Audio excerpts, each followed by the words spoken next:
Hello everyone, a huge welcome to my channel. Today we are going to cover connectivism given by George Simmons. This is lecture number 9 of different teaching aptitude theories. 8 lectures of aptitudes are already covered. आप उनको भी देखिए, अच्छे से आपकी preparation हो जाएगी UGC net की. आज बात करते हैं कनेक्टिविज्म की, which was proposed by George Simmons. Connectivism एक ऐसी थियोरी है जो हमें बहुत ही आराम से समझ आ जाएगी because it talks about the opportunities offered by digital age. और हम सब तो डिजिटल एज में एंटर कर चुके हैं. बहुत ही पहले 2004-5 के आसपास की दी हुई ये थियोरी है. तब it was a new thing और इसको समझना शायद लोगों के लिए कुछ नया समझने जैसा था. मे बी कुछ लोगों के लिए तो even it was rocket science. लेकिन हमें ये समझने में आसानी नहीं आएगी आज की जनरेशन को, क्योंकि we are too much into social media and so many other digital things. So e learning किस तरीके से होती है, ई लर्निंग वेबसाइट्स कैसे वर्क करती हैं और बेसिकली क्या क्या रिसोर्सेज हो सकते हैं डिजिटल एज में ई लर्निंग के, that is mentioned in this theory. Paper 1 में मैंने नेशनैलिटीज़ नहीं देखी, ऑल्दो हमारे इंग्लिश लिटरेचर के पेपर 2 में नेशनैलिटीज़ बहुत बार आ जाती हैं. बट फिर भी there is no harm in learning that George Siemens is a Canadian professor of psychology and he is at the University of Texas at Arlington and professor and director of the Center of Change and Complexity in Learning at the University of South Australia also. तो उनकी ही दी हुई theory है connectivism, जो कहती है कि किस तरीके से हमें डिजिटल एज को अंडरस्टैंड करने की ज़रूरत है और डिजिटल रिसोर्सेज को अपनी लर्निंग में अडेप्ट करने की ज़रूरत है. लेकिन 2020 के बाद तो ऑलरेडी इतना बड़ा चेंज आ चुका है कि many learnings are converted into e learnings already. और now we do not think कि इसके लिए हमें किसी और स्पेसिफिकली पहले थियरी को समझने की ज़रूरत है. बट एनी हाउ ये थियरी आपके एग्जाम में काम आएगी, इस पॉइंट ऑफ व्यू से समझने की ज़रूरत है.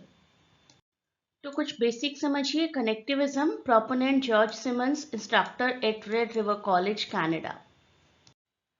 तो अब एक बार प्रॉपर थियरी और उसका कॉन्टेक्स्ट देखते हैं. थियरी का मतलब तो आप समझ ही चुके हैं, एक ऐसी learning theory which was developed in response to digital as.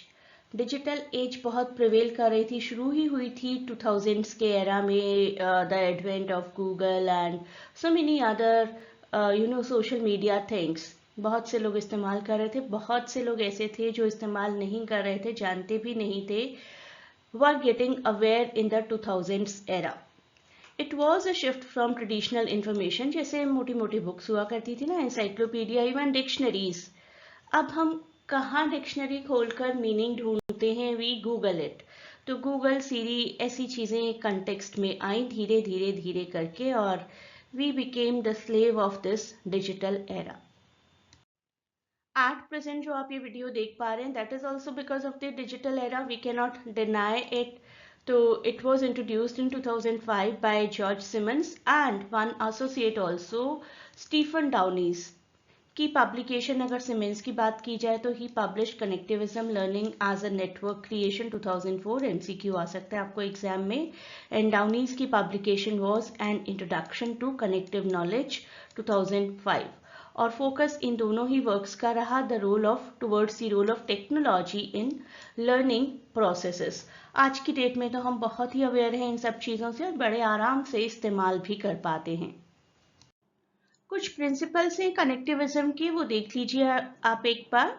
Learning के डाइवर्स ऑप्शंस होने चाहिए, डाइवर्स ओपिनियंस होनी चाहिए और हो सकती हैं. लर्निंग का मतलब है एक दूसरे से कनेक्ट होना. कनेक्ट होकर ही तो हम लोग बचपन से कन्वेंशनल लर्निंग भी सीख पाए. टीचर स्टूडेंट का कनेक्शन, स्टूडेंट किसी भी मेंटोर के साथ स्टूडेंट का कनेक्शन, अपने पेरेंट्स से, अपनी ग्रैंड पेरेंट्स से जो लर्निंग ली है, that is all about the connection. और उसी तरीके की लर्निंग सोशल मीडिया पर कनेक्शन के थ्रू ली जा सकती है. Non-human appliances contribute to learning, that we know really well. Non-human appliances में ही तो हमारा कंप्यूटर, हमारा लैपटॉप, हमारा फ़ोन आता है. Learning is more critical than merely knowing. We know something and we learn something. ये दो अलग अलग processes हैं. Learning is something which keeps on enhancing और प्रोसेस, ये कंटिन्यूस प्रोसेस है। Nurturing connections is essential for ongoing learning.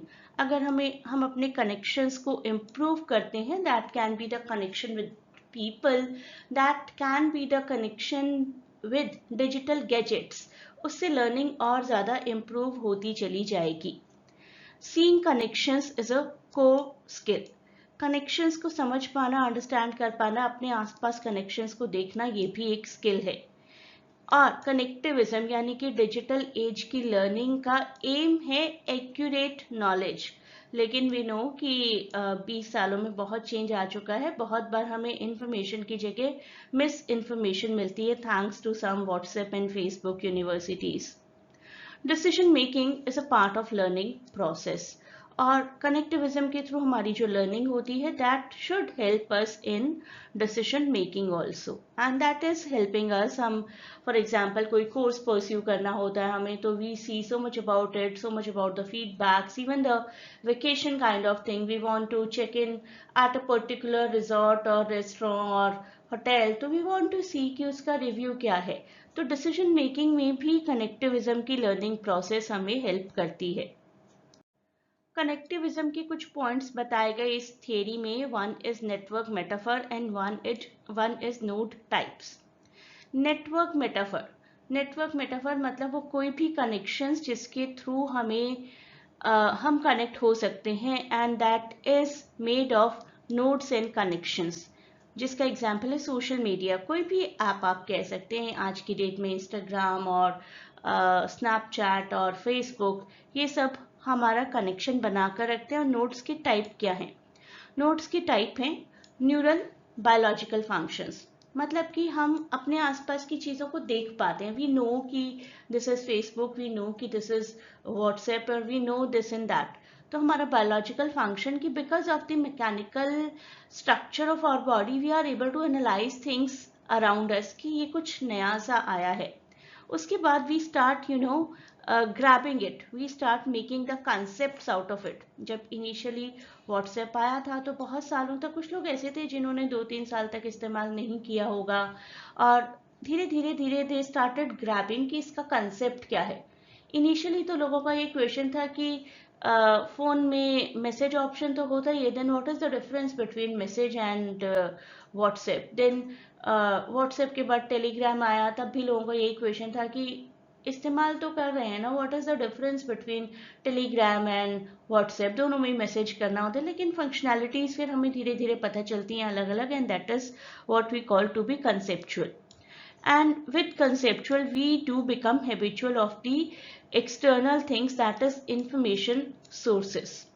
तो हमें धीरे धीरे बहुत से इंफॉर्मेशन सोर्सेज पता चलते रहते हैं, जैसे recently there is artificial intelligence, और जो भी एड ऑन होती रहती हैं हमारे कंसेप्ट्स में चीज़ें, that is what we will call to be external initially, लेकिन बाद में वही एक्सटर्नल चीज़ें कंसेप्चुअलाइज हो ही जाती हैं। दो लर्निंग डायनेमिक्स हैं। One is learning as connection, जिसमें बहुत ही ऑफिशियल चीज़ें जैसे कि डिजिटल मार्केटिंग और प्रोफेशनल लेवल पर जब हम कनेक्शंस बनाते हैं to propagate something, and one is हम अपनी रिलेशनशिप्स को भी मेंटेन करते हैं। Varied directions and strengths, we come to know कि हमारी स्ट्रेंथ क्या है, हमारी वीकनेसेस क्या हैं, हम किसके साथ एसोसिएटेड हो सकते हैं, किसके साथ नहीं हो सकते। तो learning, digital learning basically human beings के कनेक्शन को भी स्ट्रांग बना सकता है और प्रोफेशनली भी हमें स्ट्रांग बना सकता है। तो बेनिफिट्स किस तरीके के हुए? एक तो we are able to reflect on ourselves more, and second we are able to think about the world beyond us, economics, sociology, finance, this and that.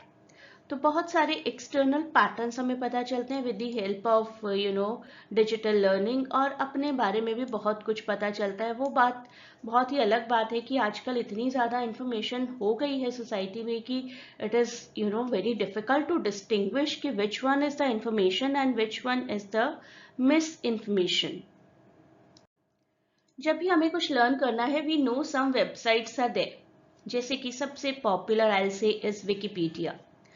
तो जहाँ पर इंफॉर्मेशन अवेलेबल होती है उसको हम बोलेंगे डिस्ट्रीब्यूटेड नॉलेज। कोलैबोरेटिव प्लेटफॉर्म्स जहाँ पर हमें कोई भी इंफॉर्मेशन मिलती है. It can be Wikipedia, it can be many other websites and blogs जहाँ से हम कभी कभी कुछ इंफॉर्मेशंस लेते हैं. And there is a concept called nowhere concept. Nowhere concept का मतलब होता है कि वी शुड बी अवेयर कि कोई पर्टिकुलर इंफॉर्मेशन कहाँ से ढूंढनी है और कितना ट्रस्ट करना है. जनरली इट इज कंसिडर्ड कि विकीपीडिया की information is quite perfect, although वहाँ पर भी कभी कभी बर्थ ईयर डेथ ईयर को लेकर थोड़ी थोड़ी डिस्क्रिपेंसीज होती हैं about the writers I have seen. और I am very fond of Bollywood, तो मूवी रिलीजेस की डेट्स को लेकर और ईयर्स को लेकर भी थोड़ी बहुत डिस्क्रिपेंसीज होती हैं, but still Wikipedia is a very trusted resource to get knowledge.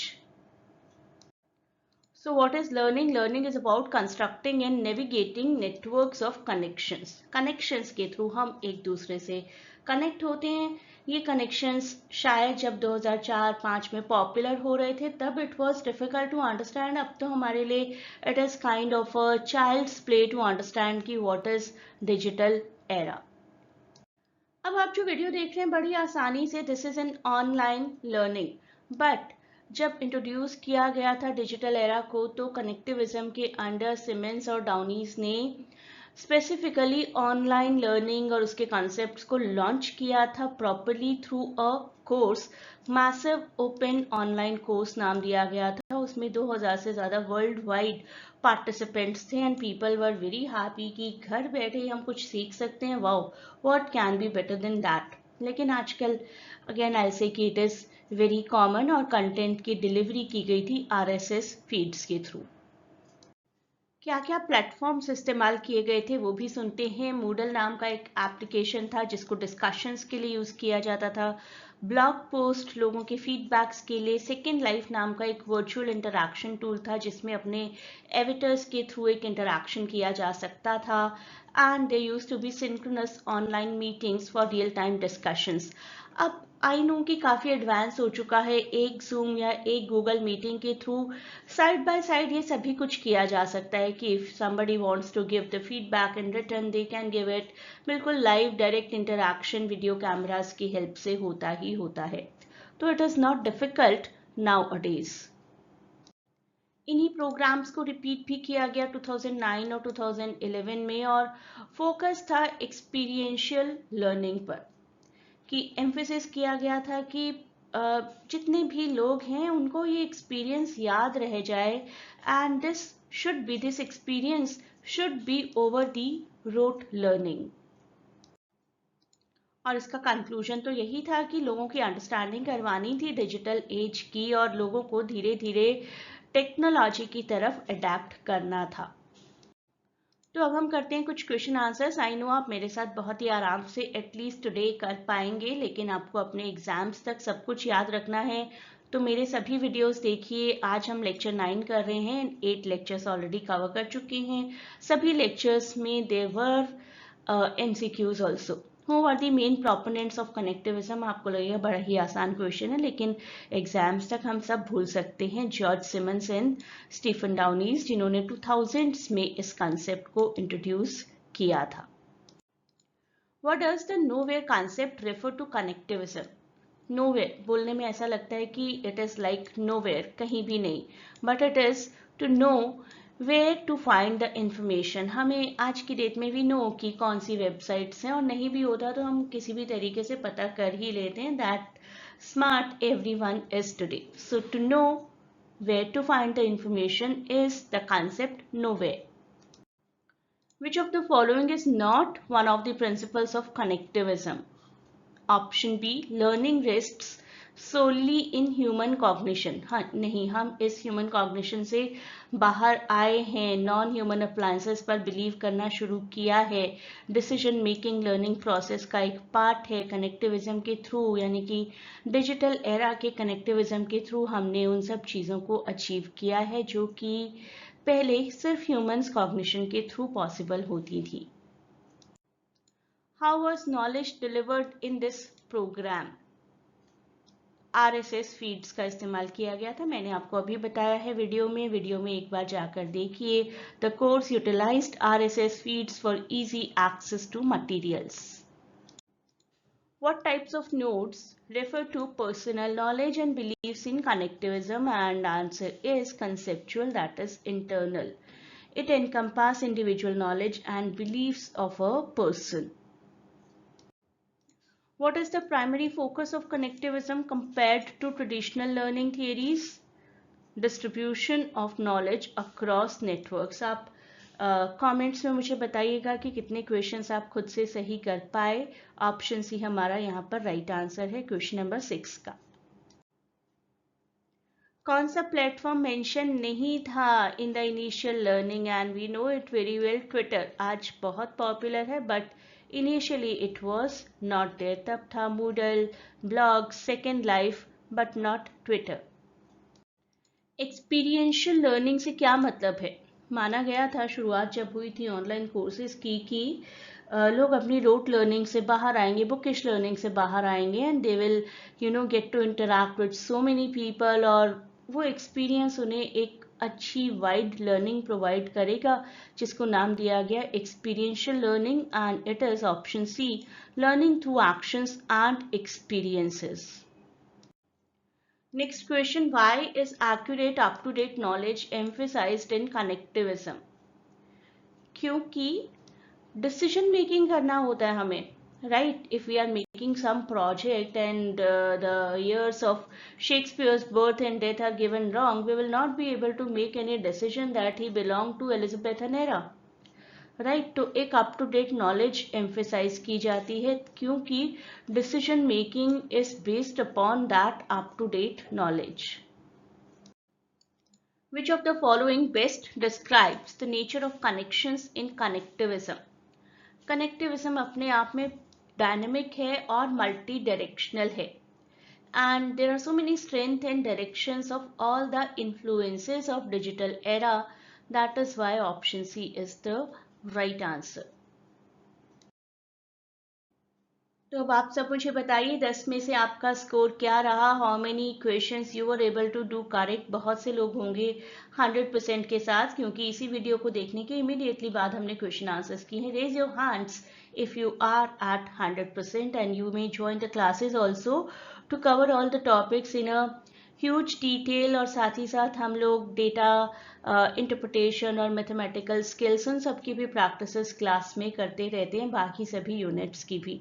So you can click the link in description to get connected to us for the coaching. And thanks for watching, best of luck for your exams, and please do not forget to share and subscribe the channel.